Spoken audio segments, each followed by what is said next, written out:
গল্প পাঠকে আপনাদের সকলকে স্বাগত জানাই। আমাদের আজকের নিবেদন ত্রয়ী আনামদার লেখা গল্প রাত বাড়লে সে আসে। শুরু করছি আমাদের আজকের নিবেদন রাত বাড়লে সে আসে। মাঝরাতে হঠাৎ ঘুম ভাঙতেই দেখি বিছানায় আমার পাশে শুয়ে এক নগ্ন নারী মূর্তি। আমার গা ঘেঁষে শুয়ে ঘুমিয়ে আছে সে। মেয়েটির গায়ে একটা সুতো পর্যন্ত নেই। সবুজ ডিম লাইটের আবছা আলোয় তাকে দেখতে পেলাম। শরীরটা যতটা না কামনাদায়ক তার চাইতে কয়েক গুণ বেশি মায়াবী তার মুখটা। কিছু একটা আছে ওই মুখটায়, যার কারণে কিছুতেই চোখ ফেরাতে পারছি না। এখন শীতকাল, বছরের 12 মাস 24 ঘন্টায় শোবার ঘরের জানালা খুলে রাখার অভ্যাস আমার। জানালাটা বিছানা বরাবর, হু হু করে বাতাস আসছে সেদিক থেকে। লেপ মুড়ি দিয়ে শুয়ে থাকার পরেও গায়ে হিম ধরে গেল আমার। এমন ঠান্ডায় মেয়েটা কি করে নগ্ন দেহে শুয়ে আছে। আসল ভাবনা বাদ দিয়ে কখন ইতি উতি ভাবতে শুরু করেছি খেয়ালই করিনি।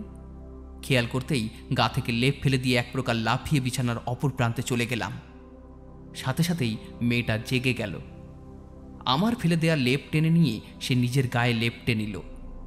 তারপর আমার দিকে সরে আসতে আসতে বলল, কি হলো আহান, দূরে চলে গেলে কেন? কথাটা বলেই সে একদম আমার কাছে চলে এলো। তারপর আমার হাতটা তার মাথায় রেখে আহ্লাদি স্বরে বলল, আদর করে দাও। আমি ঘোরগ্রস্তের মতো তার মাথায় হাত বোলাতে লাগলাম। সে গভীর ঘুমে তলিয়ে গেল। এরপর আমার আর কিছুই মনে নেই। কখন যে ঘুমিয়ে পড়েছিলাম। সকালে যখন ঘুম ভাঙল দেখলাম বিছানায় আমি একা শুয়ে, মেয়েটা নেই। সারা ঘর সারা বাড়ি জুড়ে তাকে খুঁজতে লাগলাম, কিন্তু কোথাও খুঁজে পেলাম না তাকে। কোথাও নেই সে। তাহলে কি আমি স্বপ্ন দেখেছিলাম? আমার ভ্রম ছিল মেয়েটা? না, এটা কি করে হতে পারে? স্বপ্ন কখনো এত রঙিন ও এত জীবন্ত হয় নাকি? মা টেবিলে খাবার সাজাচ্ছিল। আমাকে এ ঘর ছেড়ে ও ঘরে ছোটাছুটি করতে দেখে বলল, মিথিকে খুঁজছিস? ও তো আমার ঘরে। মিথি আমার পোষা বেড়াল। 6 মাস আগে ওকে আমি রাস্তায় কুড়িয়ে পাই। নর্দমার পাশে শুয়েছিল। অমন ময়লার স্তূপের মধ্যে সাদা ধবধবে বিড়ালটা আমার নজর কেড়েছিল। তাই ওকে কাছে ডাকি। ডাকতেই দৌড়ে চলে আসে। কেন যেন হঠাৎ অচেনা প্রাণীটির জন্য আমার মায়া লেগে যায়। কোলে করে বাড়িতে নিয়ে আসি।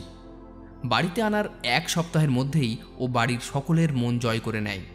অবশ্য বাড়িতে আমরা 3 জন মাত্র মানুষ, মা, আমি আর আমার ছোট বোন অহনা।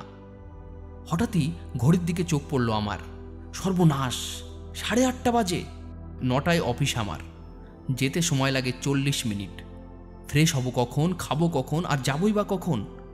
আর জ্যাম থাকলেও তো কোনো কথাই নেই। আর এই শহরে রাস্তায় জ্যাম থাকবে না তা কি কখনো হয়? এক প্রকার দৌড়ে আমি বাথরুমে চলে গেলাম। হাত মুখ ধুয়ে বেরিয়ে শার্ট প্যান্ট পরে টাইটা বাঁধতে বাঁধতে ড্রয়িং রুমে চলে এলাম। মা ডাকতে লাগলো। আমি মায়ের ডাক অগ্রাহ্য করে দরজা খুলে বেরোতে গিয়েই মা পেছন থেকে আমার শার্ট টেনে ধরল। বলল, না খেয়ে কোথায় যাচ্ছিস? অল্প কিছু মুখে দিয়ে যা।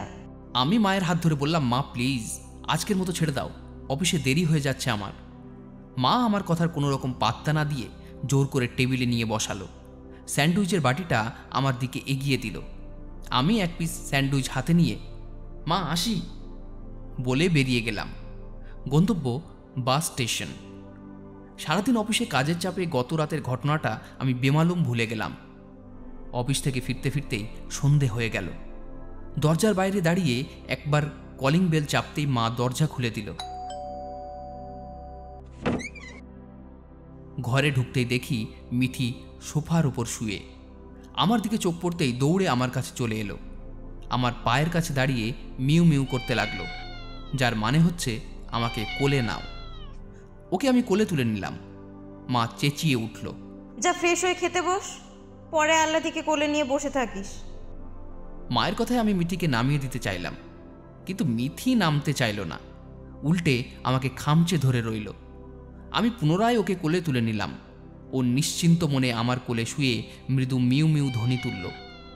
আমার বুকে মাথা ঘষতে লাগলো, যার মানে সকালে আমাকে আদর না করে কোথায় চলে গিয়েছিলে, এখন আদর করে দাও। আমি ওর দিকে তাকিয়ে সরি বললাম। ও প্রত্যুত্তরে বলল, মা ঠিকই বলে, আহ্লাদি একটা। রাত 11টা। বিছানায় এসে শুয়ে পড়লাম। আধ ঘন্টা হলো, কিন্তু ঘুম আসছে না। কেন জানি না, আজ একা শুতে মন সায় দিচ্ছে না। তাই ভাবলাম মিথিকে নিয়ে আসি। ও নিশ্চয়ই মায়ের ঘরে। ওর ঘুমানোর স্থানের কোনো ঠিক ঠিকানা নেই। কখনো আমার সঙ্গে, কখনো মায়ের সঙ্গে, তো কখনো অহনার সঙ্গে ঘুমায়। মিথিকে নিয়ে এসে শুতেই আমার ঘুমে চোখ ভার হয়ে এলো। ঘুমিয়ে পড়লাম তখনই।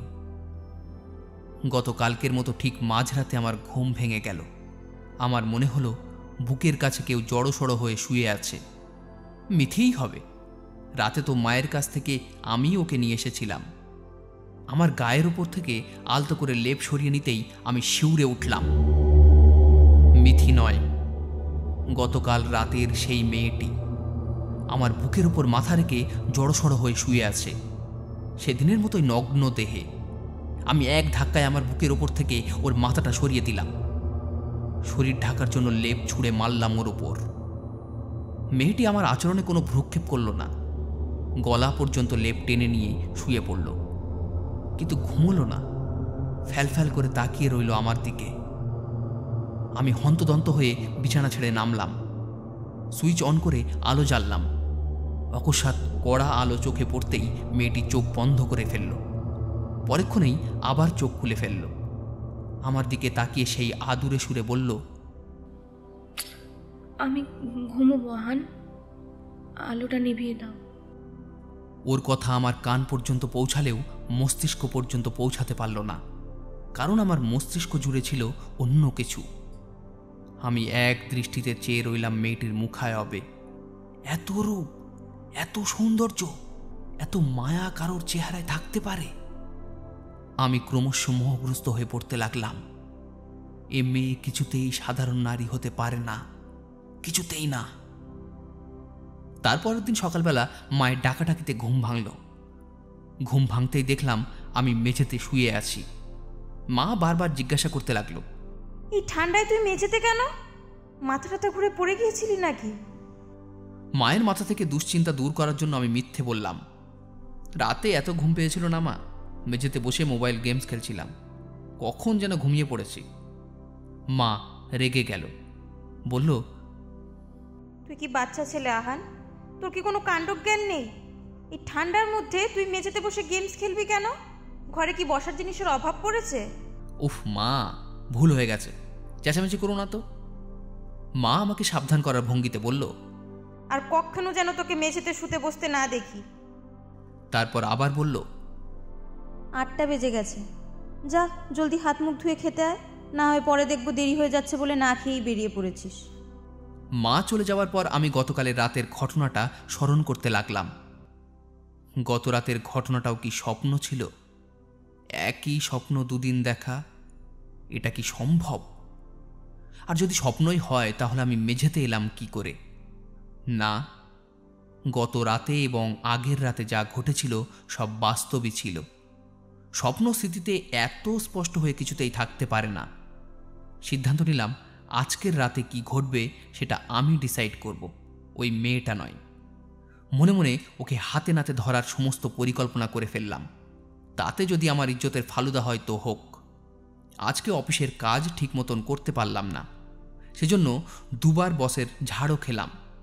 তবুও কোনো কাজেই মন বসছে না। একটা চাপা উত্তেজনা কাজ করছে মনের ভেতর।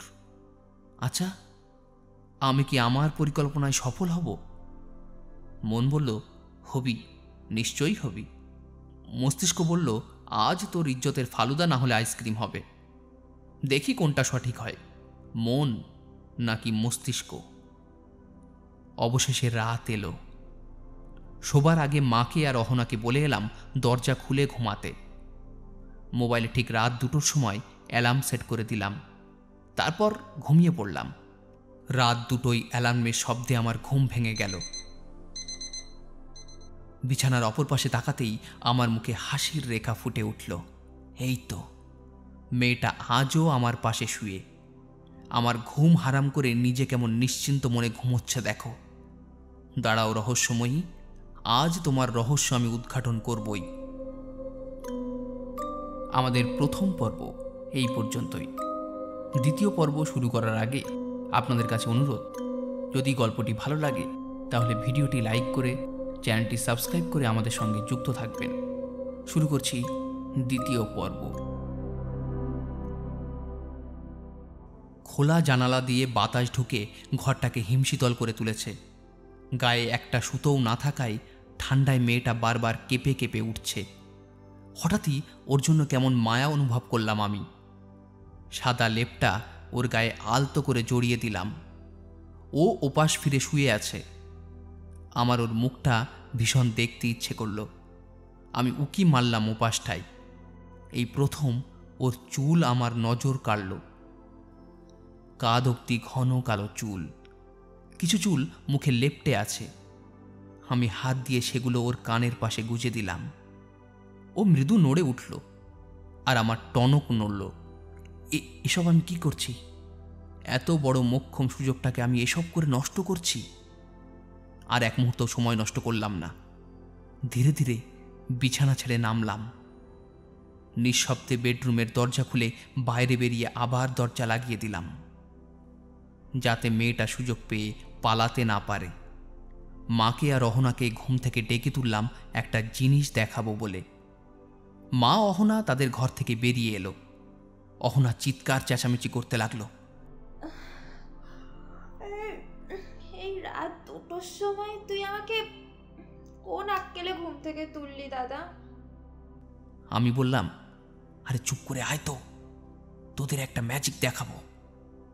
মা ভুরু কুচকে বলল, বুড়ো বয়সে ভীমরতি, এই 28 বছর বয়সে এসে উনি আমাদের 5 বছরের বাচ্চাদের মতো ম্যাজিক দেখাবে। আমি কারো কথায় কানে তুললাম না। কিছুক্ষণ পরে কি হতে যাচ্ছে এই ভেবে উত্তেজনায় আমার মাথা ফেটে যাচ্ছে। আমার ভাবনায় ছেদ ঘটিয়ে মা বলল, কি হলো, খুলছিস না কেন দরজা? আমি দরজা খুললাম। ডিম লাইটের আবছা আলোয় দরজার পাশে দাঁড়িয়ে ভেতরের কিছু স্পষ্ট দেখা গেল না। আমি সুইচ অন করলাম। মেয়েটা লেপ গায়ে বাঁকা হয়ে শুয়ে আছে। ওকে দেখে বিস্ময়ে মার আর অহনার মুখ হা হয়ে গেল। মনে মনে ওরা কি ভাবছে কে জানে। হঠাৎই মা আচমকা অজ্ঞান হয়ে গেল। আমি দৌড়ে মায়ের কাছে গেলাম। অহনা মাকে নিজের কোলে শুইয়ে দিয়ে ডাকতে লাগলো, মা, মা চোখ খোলো, মা, মা চোখ খোলো। কি হলো মা তোমার? মা চোখ খোলো। আমি মায়ের হাত ধরে বললাম, কি হলো মা? মা মা তোমার কি হলো? অহনা এক ঝটকায় আমার কাছ থেকে মায়ের হাত সরিয়ে নিল। আমার দিকে ঘৃণার দৃষ্টিতে তাকিয়ে বলল, তুই ছবি না আমার মাকে। খবরদার, তোর মতো নোংরা ছেলে যেন আমার মাকে না ছোঁয়। আমি ওর কথার পাত্তা না দিয়ে দৌড়ে জল আনতে চলে গেলাম। ফিরে আসতেই অহনা ছো মেরে আমার হাত থেকে জলের বোতল নিয়ে নিল। মায়ের মুখে জলের ছিটা দিতেই মা পিটপিট করে চোখ খুলল। হাতের ইশারায় আমাকে কাছে যেতে বলল। আমি মায়ের কাছে গেলাম। মা অহনাকে ধরে উঠে বসল। বসেই ঠাস করে আমার গালে চড় মেরে দিল।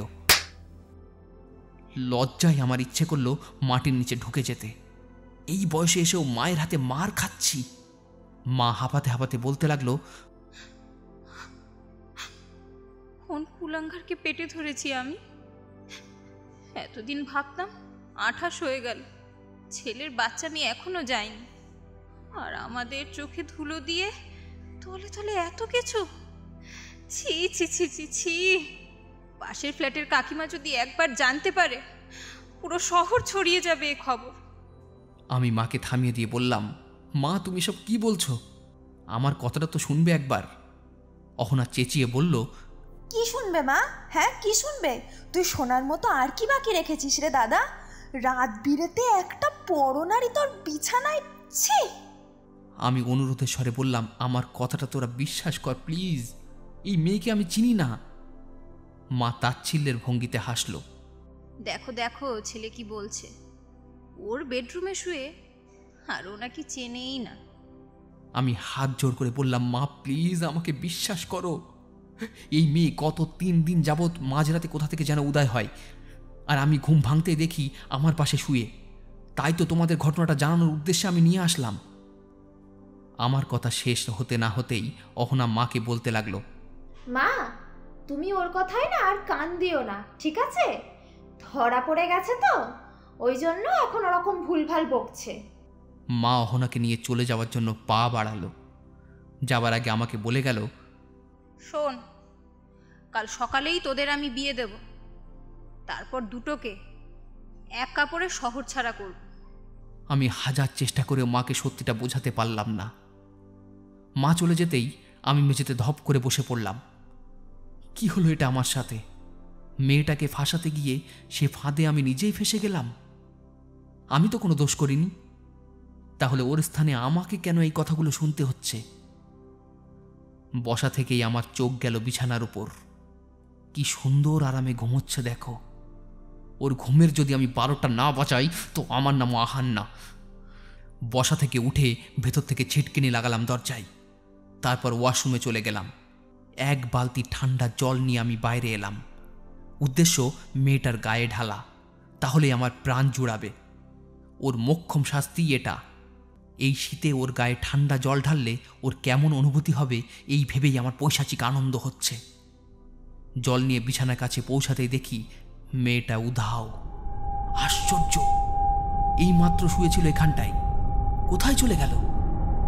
দরজাও তো ভেতর থেকে লাগানো। এই মেয়ে কি জাদু জানে? ঘরে কোথাও লুকিয়ে আছে ভেবে সারা ঘর আমি তন্ন তন্ন করে খুঁজলাম, কিন্তু কোথাও নেই। ওহো, খাটের নিচটাই তো চেক করতে ভুলেই গেছি আমি। খাটের তলায় উঁকি মারতেই দেখলাম মিথির দলা পাকিয়ে শুয়ে আছে। হাত দিয়ে টেনে ওকে বার করে আনলাম, কিন্তু ও আমার কাছে এলো না। উল্টো হাতে কামড়ে দিল আর আমার থেকে দূরে দাঁড়িয়ে রুক্ষ স্বরে মিউ মিউ করতে লাগলো। আমি বুঝলাম না হঠাৎ ও এমন ব্যবহার করছে কেন। ও তো এমন স্বভাবের নয়। ওর মতো নম্র মিশুক বিড়াল আমি আর দুটো দেখিনি। কিন্তু কিন্তু আজ ওর কি হলো? আচ্ছা, ও কি কিছু দেখেছে ওই মেয়েটার ব্যাপারে, যার কারণে ভয়ে কিংবা রাগে এমন রূঢ় আচরণ করছে? আমি নিচু হয়ে বসে মিথিকে কাছে ডাকলাম। ও এলো না। হেঁটে ঠান্ডা জলের বালতির কাছে চলে গেল। বালতির দিকে মুখ করে বসে আবার রুক্ষস্বরে মিউ মিউ করে ডাকতে লাগলো। আমার মাথায় কিছুই খেলছে না। হঠাৎ অ্যালার্মের শব্দে আমার ঘুম ভাঙল। রোজ অ্যালার্ম বাজার আগেই মা আমাকে ঘুম থেকে তুলতে আসে। আজ আসেনি, বোধহয় কালকের বিষয়টা নিয়ে রেগে আছে। হাত মুখ ধুতে গিয়ে খেয়াল করলাম হাত আঁচড়ে ভর্তি। মিথির কাজ এটা। কাল যখন বালতির কাছে বসে মিউ মিউ করছিল তখন ওকে জোর করে কোলে তুলতে গিয়েছিলাম, তবুও কোলে আসেনি। উল্টে রাগে হাতে আঁচড়ে রক্ত বের করে দিয়েছে।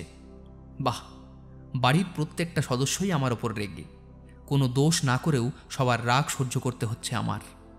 আমি না খেয়েই অফিসে চলে গেলাম। মা একবার পেছন ফিরে ডাকলও না। অফিসে বসে কাজ করছি, হঠাৎ বস নিজে এসে বলল আমার ছুটি, বাড়িতে চলে যেতে। একরাশ কৌতূহল নিয়ে আমি বাড়িতে ফিরলাম। ঘরে ঢুকতেই মা জিজ্ঞেস করলো, ওই মেয়েটা কই? এই বলে চেঁচামেচি শুরু করলো। আমি বললাম, আমি কিভাবে জানবো মা? ওই মেয়ে কি আমাকে বলে যাওয়া আশা করে নাকি? মা আরও রেগে গেল, বলল, কেমন মেয়ের সাথে সম্পর্ক রেখেছিস তাহলে ভেবে দেখ, যে তোর কোনো কথাই শোনে না। হায় রে, মাকে আমি আর কিভাবে বোঝাবো? আমি মাকে জিজ্ঞেস করলাম, মা তুমি ওই মেয়েকে দিয়ে কি করবে? মা ঠান্ডা কণ্ঠে বলল, তোদের বিয়ে দেব। আমি এক প্রকার চিৎকার করে বললাম, অসম্ভব, ওই মেয়েকে আমি কেন বিয়ে করতে যাব? মা কঠোর গলায় বলল, নিজের শোয়ার ঘরে নিয়ে শুয়ে থাকার সময় মনে ছিল না? লজ্জায় আমার চোখে জল চলে এলো। মা প্রচণ্ড রেগে বিশ্রীভাবে কথা শোনালো। তারই নমুনা এটা। বুঝলাম এখন আর মায়ের সঙ্গে তর্ক করে লাভ নেই। চুপচাপ এখান থেকে কেটে পড়াই বুদ্ধিমানের কাজ হবে। আমি নিজের ঘরে চলে এলাম। দরজা আটকে টাইটা ঢিলে করতে করতে বিছানায় গা এলিয়ে দিলাম। সকাল থেকে কিছুই খাইনি। রাতেও মা খেতে ডাকলো না। আমি রাগ করেই না খেয়েই রইলাম। রাত 12:30। সেই কখন শুয়েছি, এখনও ঘুম আসছে না। পেটে খিদে থাকার জন্যই বোধ হয়। আমার রুমের দরজা খোলা, ইচ্ছে করেই খুলে রেখেছি। মনে মনে ঠিক করে রাখলাম, যেভাবে হোক আজ ওই মেয়ের পরিচয় জানবই। কে সে, কোথায় থাকে, কেন রোজ মাঝরাতে আমার ঘরে আসে, আমার কাছেই বা কি চায় সে। রাত 2:15। আমি বিছানায় কপালে হাত দিয়ে চোখ বন্ধ করে শুয়ে আছি। হঠাৎ ঘরে কারো উপস্থিতি টের পেলাম। পা টিপে টিপে হেঁটে কেউ বিছানার কাছে এগিয়ে আসছে। আগন্তুক আমার পাশে শুয়ে আমাকে জড়িয়ে ধরল। আমি চোখ না খুলেই বুঝে গেলাম আগন্তুক আসলে কে। আমি ধীরে ধীরে চোখ খুলে আমার পাশে তাকালাম। আমি যেটা ভাবছিলাম সেটাই, সেই মেয়েটাই। আমি জলদি ওর উপর থেকে দৃষ্টি সরিয়ে নিলাম। আজও নগ্ন হয়ে আছে মেয়েটা। অসভ্য মেয়ে কোথাকার! ওর কি কোনো জামা কাপড় নেই নাকি? আদিমকাল থেকে উঠে এসেছে। আমি লেপ দিয়ে ওর শরীর ঢেকে ওর হাত দুটো চেপে ধরলাম। মেয়েটা আঁতকে উঠে বলল, কি হলো আহান? আমি আরও জোরে ওর হাত চেপে ধরলাম। তুমি কে? মেয়েটা আমার বুকের বাম পাশে ওর হাত রাখল, মৃদু স্বরে বলল, আমি তোমার ক্লিওপেট্রা। দ্বিতীয় পর্ব এই পর্যন্তই। তৃতীয় পর্ব শুরু করার আগে আপনাদের কাছে বিনীত অনুরোধ, যদি চ্যানেলটি সাবস্ক্রাইব না করে থাকেন, চ্যানেলটি সাবস্ক্রাইব করে আমাদের সঙ্গে যুক্ত থাকবেন। শুরু করছি তৃতীয় পর্ব। ক্লিওপেট্রা নামটা শুনেই বুকটা ধক করে উঠল কেমন যেন। ক্লিওপেট্রা, মেয়েটার নাম কি তবে ক্লিওপেট্রা? আর কিছু ভাবার সুযোগ পেলাম না। দু চোখে আধার নেমে এলো। রোজ সকালে ঠিক 8টায় আমার ঘুম ভাঙে, হয় মায়ের ডাকে, নয়তো অ্যালার্মের শব্দে। হঠাৎ ব্যতিক্রম হলো কেন জানি না। আজ ভোরতেই আমি জেগে গেলাম। উঠে দেখি বরাবরের মতো মেয়েটা উধাও। গতকাল সারাদিন পেটে কিছু পড়েনি, খিদেই পেট চোঁচো করছে। তাই আর দেরি করলাম না, রাগ বিসর্জন দিয়ে জলদি ব্রাশ করে খেতে চলে গেলাম। রান্নাঘরে ঢুকে দেখি মা রুটি বেলছে। আমাকে দেখেও না দেখার ভান করল। মায়ের রাগটা এখনও পড়েনি। টেবিলে গিয়ে বসতেই অহনা প্লেটে করে রুটি ভাজি নিয়ে এলো। আমার সামনে এগিয়ে দিয়ে বলল, এনে তোর খাবার, মা তোকে খেয়ে নিয়ে বিদায় হতে বলেছে। আমি বললাম, এত সকালে কোথায় যাব? আজ তো রবিবার, অফিসও নেই। অহনা ঝাড়ি দিয়ে বলল, সেটা আমরা কিভাবে বলবো? আমি খেয়ে আবার শোবার ঘরে চলে এলাম। ওয়ালেটটা পকেটে ভরে শার্টটা বদলে ঘর থেকে বেরোলাম। খাবার ঘরের সামনে দিয়ে যাবার সময় শুনলাম মা আর অহনা খেতে খেতে আমার ব্যাপারে কিছু একটা বলছে। কান পাততেই শুনতে পেলাম মা বলছে, আহান এমন একটা কাণ্ড ঘটালো, আমি এখনো বিশ্বাস করতে পারছি না। আমার ছেলে তো অমন নয়। আমার মনে হচ্ছে মেয়েটাই ডাইনি। ওই ডাইনিটাই আমার সহজ সরল ছেলেটাকে ফুসলিয়ে। অহনা মায়ের কথা পুরো শেষ করতে দিল না। আচ্ছা মা, তোমার ছেলে কি কচি খোকা যে ওকে ফুসলিয়ে কোনো মেয়ে ওর বেডরুমে ঢুকে পড়বে? যে কোনো মেয়ে বলছিস কেন? বল ওই ডাইনিটা। ওই ডাইনিটা নিশ্চয়ই অমন ধরনের মেয়ে, তাই আমার ছেলেকে বোকা পেয়ে। চুপ কর তো মা, তোমার কথা আমার অসহ্য লাগছে। তোমার ছেলে যে কত দুধে ধোয়া তুলসী পাতা তা তো সেদিনই টের পেলাম। মা অহনার হাত ধরে বলল, আচ্ছা তুই বল, তোর ভাইটা কি অমন? অহনা কিছু বলল না, চুপ করে রইল। আমি আর সেখানে দাঁড়িয়ে থাকতে পারলাম না, বাইরে বেরিয়ে এলাম। 2 ঘন্টা যাবৎ এখানে সেখানে ঘুরছি, কিছুই ভালো লাগছে না। আচমকা মনে পড়ল অহনার লিপস্টিক খুব পছন্দ। ও যদি আমাদের ফ্ল্যাট থেকে পাশের ফ্ল্যাটের কাকিমাদের বাসায়ও যায়, তবুও লিপস্টিক দেবেই। লিপস্টিক আর অহনা একে অপরের বেস্ট ফ্রেন্ড। তাই ঘুরতে ঘুরতে মার্কেটে ঢুকে পড়লাম। একটা কসমেটিক্সের দোকানে গিয়ে তাদের সাজেস্ট করা একটা ব্র্যান্ডের 1 ডজন লিপস্টিক কিনে ফেললাম। ওরা বেশ সুন্দর সুন্দর করে প্যাকেজিং করে দিল। আমি বললাম প্যাকেটের উপরে বড় করে টু মাই অ্যাডোরেবল সিস্টার লিখে দিতে। ওরা তাই করল। আমার বোন খুশিতে নিশ্চয়ই হার্ট অ্যাটাক করবে এতগুলো লিপস্টিক পেয়ে। মার্কেট থেকে বেরোনোর সময় শাড়ির দোকানে চোখ পড়ল আমার। মায়ের জন্য একটা ঘিয়ে রঙের শাড়ি নিয়ে নিলাম। ঘিয়ে রং মায়ের খুব পছন্দের। কেন জানি না আমার ওই মেয়েটার কথাও মনে পড়ল। আচ্ছা, মেয়েটা কি এতই গরিব যে শরীরে কোনো কাপড় থাকে না? আমার ইচ্ছে করল মেয়েটার জন্য কতগুলো শাড়ি কিনে নিয়ে যেতে। দোকানিকে একটা শাড়ি দিতে বলতেই বলল, দাদা কোন কালার দেবো? আরে যে কোনো একটা কালার দিন তাহলেই হলো। বলছি যার জন্য নেবেন তার বয়সটা কেমন? বয়স ওই 21-22 বছর মতো হয়। হ্যাঁ, ওরকমই হবে। গায়ের রং কীরকম? সাদা ফর্সা। এত কিছু জিজ্ঞেস করতে হবে না, যে কোনো একটা শাড়ি দিয়ে দিন তো। দোকানি আমার কথার কোনো পাত্তাই দিল না। একটা লাল শাড়ি হাতে ধরিয়ে দিয়ে বলল, দেখেন তো এই শাড়িটা কেমন, তাকে মানাবে? আমি বললাম হ্যাঁ, এবার প্লিজ দয়া করে এটা প্যাকেট করে দিন, আমি চলে যাই। বিকেলে মা নিজে থেকেই আমার সঙ্গে কথা বলল। আমি বই পড়ছিলাম। মা এসে বলল, কাল সময় করে একবার ওই মেয়েকে এই বাড়িতে নিয়ে আসিস তো। আমি দীর্ঘশ্বাস ছেড়ে বললাম, আমি তাকে কোথায় পাবো মা, তুমি কেন বুঝছো না? মা বিরক্তিতে ভুরু কোঁচকাল। সেটা তো আমার দেখার বিষয় নয়, আমি আনতে বলেছি, তুই আনবি। বলে মা এক মুহূর্তও দেরি করল না, চলে গেল। রাতে ডিনারের সময় খাবার টেবিলে বসেই কথাটা তুললাম। মা, তোমার জন্য একটা শাড়ি কিনেছি, তোমার ঘরে রেখে এসেছি, পছন্দ হয়েছে কিনা আমাকে জানিও। মা কিছু বলল না। অহনাকে বললাম, তোর প্যাকেটটা পেয়েছিস? তোর ঘরের ড্রেসিং টেবিলের উপর রাখা। অহনা মুখ বাঁকালো। ঢং, কতগুলো লিপস্টিক কি আনতে বলেছে তোকে? অহনা মুখে সব বললেও ওর যে ভেতরে ভেতরে খুব খুশি হয়েছে সেটা আমি খুব ভালো করেই জানি। রাত 12:10। আজও ঘুম আসছে না আমার। যেদিন থেকে ওই মেয়েটার আগমন ঘটেছে ঠিক সেদিন থেকেই ঘুমের 12টা বেজে গেছে আমার। বিছানায় শুয়ে এপাশ ওপাশ করছি। অকস্মাৎ কেউ একজন এসে আমার পেছন থেকে জড়িয়ে ধরল। আমি চমকালাম না, কারণ আমি জানি কে হতে পারে। আমি তাকে ছাড়িয়ে উঠে বসলাম। বললাম, কাল পুরো কথা শেষ না করে কোথায় চলে গিয়েছিলে? মেয়েটা বলল, আমি কোথাও যাইনি আহান, তুমিই ঘুমিয়ে পড়েছিলে। আমি বললাম, পরিষ্কার করে বলো তো তুমি কে? আমি ক্লিওপেট্রা, তোমার ক্লিওপেট্রা। আজও আমি আমার পুরো কথা শেষ করতে পারলাম না। তন্দ্রায় তলিয়ে গেলাম। ঘুমিয়ে যাওয়ার আগ মুহূর্তে আমি শুনতে পেলাম মেয়েটা বলছে, তোমার বুকের বাম পাশটা হাত রাখলেই তুমি এমন অজ্ঞান হয়ে যাও কেন বলো তো? পরের দিন অফিস থেকে ফিরতেই মা আবার রাগারাগি শুরু করে দিল।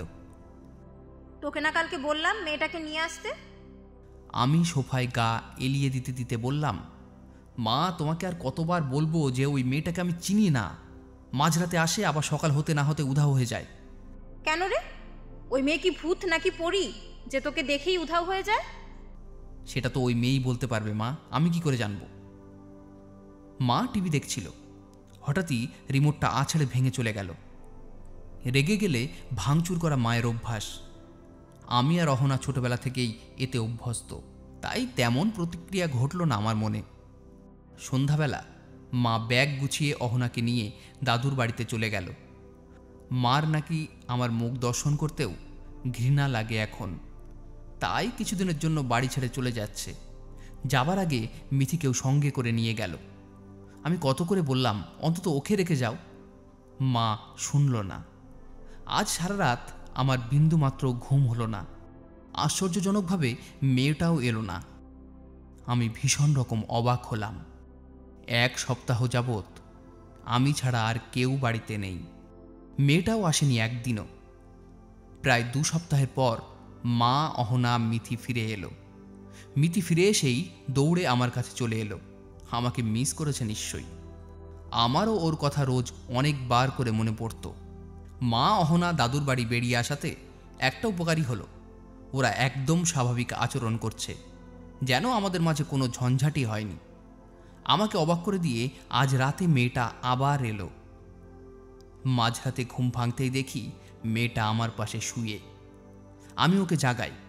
মেয়েটা বিরক্ত হয় না, হাসি মুখে বলে, কিছু বলবে আহান?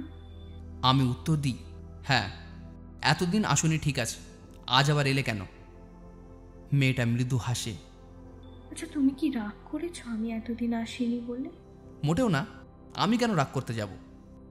তারপর আবার বললাম, তুমি তুমি কোথায় থাকো, তোমার পরিচয় কি? আমি ক্লিওপেট্রা আহান, তোমার ক্লিওপেট্রা। তুমি কি এখনো আমাকে চিনতে পারছো না? আমি মাথা নাড়লাম, না, আমি তোমাকে চিনতে পারছি না। মেয়েটি বোধহয় আশাহত হলো। ডিম লাইটের আবছা আলোয় স্পষ্ট দেখতে পেলাম তার নিরাশ মুখখানা। মেয়েটি উঠে বসতে বসতে বলল, তুমি আমার জন্য যে জিনিসটা এনেছো সেটা দিলে না? আমি চমকে উঠলাম। মেয়েটা কি করে জানলো আমি ওর জন্য শাড়ি কিনেছি? ও আবার বলল, এত অবাক হচ্ছ কেন? আমি সব জানি। আমি প্রশ্ন করলাম, তুমি তুমি আর কি জানো? তোমার অফিসের একটা মেয়ে তোমাকে পছন্দ করে। সে গতকালকে তোমাকে বিয়ের প্রস্তাবও দিয়েছে। তুমি আমার হাত থেকে বাঁচতে তাকে বিয়ে করে নিতে চাইছো, কারণ তোমার মা তোমাকে আমার সঙ্গে বিয়ে দিতে চান। আমি বিস্ময়ের সপ্তম চূড়ায় পৌঁছে গেলাম। মেয়েটা এগুলো কিভাবে জানলো? আমি তো কথাগুলো এখনো কাউকেই বলিনি, এমনকি আমার মাকেও না। মেয়েটা আমার গালে ওর হাত রাখলো। আহান, তুমি যদি মেয়েটার ভালো চাও তবে ওর থেকে দূরত্ব বজায় রাখো, এতেই তোমার মঙ্গল। আমি শিউরে উঠলাম। ও কি আমাকে হুমকি দিচ্ছে?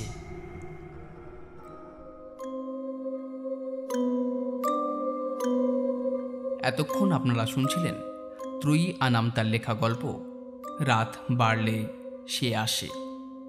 গল্পটি কেমন লাগলো কমেন্টসে আমাদেরকে জানাতে ভুলবেন না। বাকি পর্বগুলোও আমরা খুব দ্রুত আনার চেষ্টা করব। গল্পটি ভালো লাগলে ভিডিওটি লাইক করে চ্যানেলটি সাবস্ক্রাইব করে আমাদের সঙ্গে যুক্ত থাকবেন। সবাই খুব ভালো থাকবেন। ধন্যবাদ।